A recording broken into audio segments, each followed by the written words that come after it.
मथुरा जनपद में पहली बार all India topper JEE mains 2025 first attempt में 100 परसेंटाइल लाने वाले सौरभ से मिलते हैं, जिन्होंने मथुरा जनपद का ही नहीं पूरे ब्रज का नाम बहुत रोशन किया है। तो सौरभ, ये उपलब्धि हासिल करने के बाद में कैसा महसूस हो रहा है? बहुत बढ़िया महसूस हो रहा है। तो 2 साल की तैयारी जो आपने जेकेएस क्लासेस में करी जेईई मेंस के लिए, उसमें आपकी कैसी रणनीति रही, आपकी क्या प्लानिंग रही, आपने क्या क्या तैयारी करी जिससे आपने 100 परसेंटाइल प्राप्त किया? 3 चीजें थी यहाँ पे। एक तो जेके क्लासेस में अपनी कंसेप्ट क्लियरिटी, और दूसरा प्रैक्टिस करी मैंने, और तीसरा मैं टाइम टू टाइम रिवीजन किया है। तो सौरभ, जेईई मेंस की प्रिपरेशन के लिए आपने कितने घंटे स्टडी करी? स्टार्टिंग में 11th की में मैं 6 से 7 घंटे पढ़ता था कोचिंग के अलावा, और धीरे धीरे जैसे एग्जाम आते गए तो वो बढ़ती गई टाइम। तो सौरभ, कई बार ऐसा होता है कि बच्चे जब अपनी जेईई मेंस की प्रिपरेशन करते हैं तो उनको पीसीएम में फिजिक्स, केमिस्ट्री, मैथ में कोई ना कोई सब्जेक्ट खराब लगता है या टफ लगता है। तो आपके लिए वो तीनों सब्जेक्ट में से कौन सा चैलेंजिंग सब्जेक्ट था? मेरे को पहले मैथ चैलेंजिंग लगता था, पर जेके सर की गाइडेंस और टीचिंग की वजह से अब थोड़ा स्ट्रांग हो गया है। एक जेईई की प्रिपरेशन जो बच्चा करता है उसके लिए कहा जाता है कि टेस्ट बहुत इंपॉर्टेंट है, मॉक टेस्ट बहुत इंपॉर्टेंट है। तो आपको क्या लगता है जो टेस्ट जेकेएस में आपके हुए, जेकेएस क्लासेस में जो आपने टेस्ट दिए, उनसे आपको कितना फायदा हुआ जेईई मेंस में 100% लाने के लिए? जो मॉक टेस्ट होते हैं उनसे एक तो टाइम मैनेजमेंट बहुत बढ़िया होता है, और दूसरा उस टेस्ट की जब तुम एनालाइज करते हो उसे तो आपकी जो गलतियां हैं आपको पता चलती हैं और उसमें आगे इम्प्रूवमेंट होता है। तो सौरभ, जेईई की प्रिपरेशन करने के समय बच्चे बहुत सारी बुक्स लगाते हैं, अलग तरह के असाइनमेंट लगाते हैं, अलग तरह के मटेरियल लगाते हैं।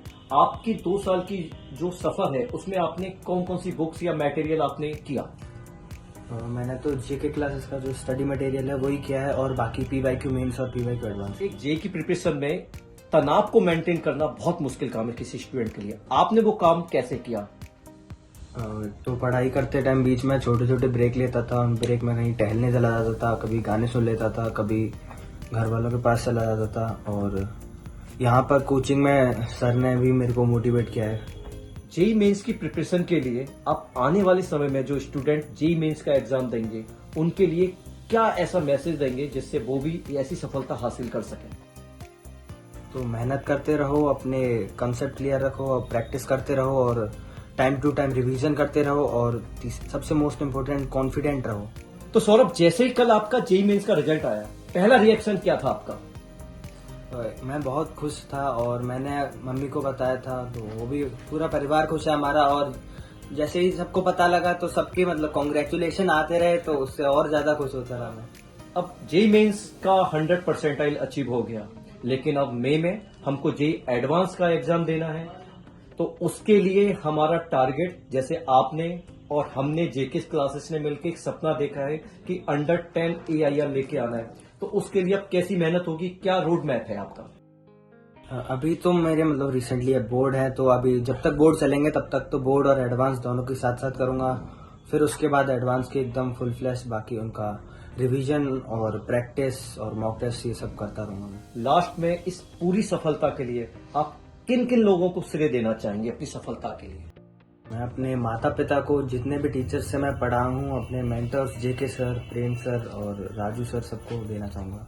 तो दोस्तों देखिए, सौरभ से बहुत हमने बात की, उसमें एक मैं आपको इंसिडेंट भी बताना चाहूंगा कि एक समय जब 10th क्लास में ये बच्चा आया था, 9th कंप्लीट की, तो सौरभ मेरे पास में आए, उनके फादर मेरे पास में आए, और जब सौरभ का 10th में एडमिशन हुआ तो सौरभ के फादर का एक ही मेरे से क्वेश्चन था कि सर, क्या जेकेएस क्लासेस में सौरभ को मैं एडमिशन दिला रहा हूं, आप इसको मथुरा में क्या रैंक दिला सकते हैं, या आप इसको कैसे तैयारी कराएंगे कि ये बहुत अच्छा रिजल्ट तक पहुंच सके। मैंने उनसे प्रॉमिस किया था उस वक्त कि सर, जब सौरभ का जेईई मेंस या जेईई एडवांस का रिजल्ट आएगा तो वो रिजल्ट होगा कि आप मथुरा से बाहर भी अगर इसको कहीं भी तैयारी कराने लेके जाएंगे तो शायद वैसा रिजल्ट इसको देखने को नहीं मिलेगा। जब ये बच्चा 11th में आया तो ये स्कूलिंग की तरफ ज्यादा इंक्लाइंड था। इट मीन्स इसको स्कूल करना था, इसको कोचिंग के साथ स्कूल करना था। लेकिन मैं समझता हूं कि जो जेईई की प्रिपरेशन बच्चा कर रहा है उसको टाइम चाहिए, उसको सेल्फ स्टडी के लिए टाइम चाहिए, एक ऐसा स्कूल चाहिए जो उसको सपोर्ट कर सके, जहां पे अगर उसको लीव चाहिए, छुट्टी चाहिए तो छुट्टी मिल सके। सौरभ के फादर बिल्कुल भी तैयार नहीं थे इस बात के लिए, सौरभ भी मना नहीं पाया उनको, और मैंने सौरभ के फादर को प्रॉमिस करके वो तैयार किया, और आज सौरभ उस मुकाम पे पहुंच गया जिस मुकाम के लिए हमने उनसे प्रॉमिस किया था। और ये बहुत बड़ी बात है, आज उनके फादर बहुत खुश हैं, मुझे बहुत धन्यवाद भी कर रहे हैं कि सर जो आपने वर्ड बोले थे वो पूरे कर दिए। मैं तो चाहूंगा कि सौरभ ऐसा स्टूडेंट फिर दोबारा से जेकेएस क्लासेस में आए और दोबारा से जेकेएस क्लासेस का नाम करे। हम जेकेएस क्लास में 20 साल कंप्लीट कर रहे हैं, हो सकता है कि आने वाले समय में सौरभ से इंस्पायर्ड होके बहुत ज्यादा स्टूडेंट जेकेएस क्लासेस में इसी तरह की रैंक लेके आए।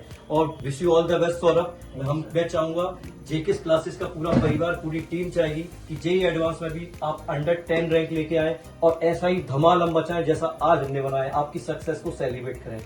तो धन्यवाद, राधे राधे ब्रजवासियों, बहुत बहुत धन्यवाद सभी।